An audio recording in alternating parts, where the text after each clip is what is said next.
talk so much before you used to know it. So I'm good at memorizing it.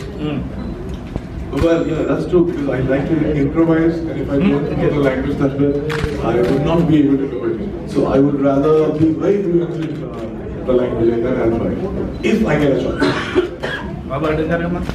Can we have any other question coming up? We are from 2 o'clock. We are hearing about song. So we want your both of your. Which is your favorite song? You heard only one. Which one is yours? You enjoy?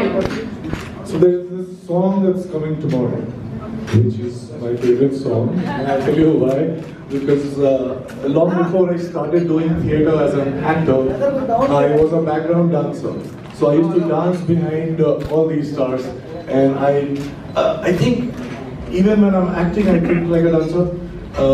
But I didn't get any opportunity in any of my films that I've done to dance. And this is the song, which is coming tomorrow, where I got plenty of steps to dance on, and also plenty of opportunities to flaunt my abs. I want to see you dancing. It's a long time. You've not seen. You will see him dance tomorrow. When the song comes out, he's danced full on, and he's danced like how? Like it's another level of dancing. Any other question coming up? Sir film में शिव और सायरा की chemistry कैसी है?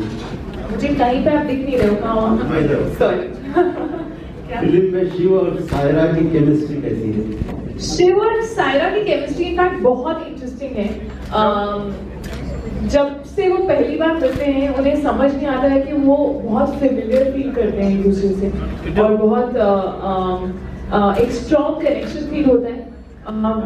सायरा जो है मेरे हिसाब से शिव के साथ जब होती है तो वो काफी खुल जाती है एज अ पर्सन. वो मेरी खुली भी वैसे नहीं है. तो there was a lot of give and take as actors, which was required for that chemistry to look organic. And Shiv also, I think, has never felt like that before with any other girl. So it's something interesting that you will watch two strangers meeting who don't feel like strangers. So basically it's reverse engineering. जैसे बाकी सारे films में होता है कि gradually organically वो love story बढ़ती है, यहाँ पे पहले ही से बढ़ी हुई है, उनको समझ में नहीं आ रहा क्यों बढ़ी हुई है, and in the process they understand why the emotion is what. सफर बहुत अच्छा हुआ. आजकल सफर बैंक की तरफ बहुत जाता है. लेकिन उससे मानव के पहले भी मैं थिएटर करता था. तो जैसे मैंने बोला कि ये इस फिल्म में मेरे जो कैरेक्टर्स होंगे 54th कैरेक्टर होंगे. जब मैंने शुरू किया था थिएटर तो मुझे 250 रुपये मिलते थे एक शो करने में, लेकिन तभी भी उतना मजा आता था.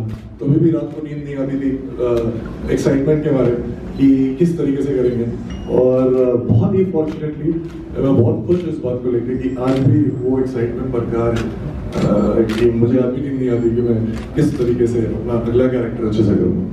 आपका कोई ड्रीम रोल? ड्रीम रोल मेरा ड्रीम रोल जो अभी मैं फिल्म कर रहा हूँ चंदा मामा दूर के, जिसमें जो इंडिया की पहली स्पेस फिल्म होगी.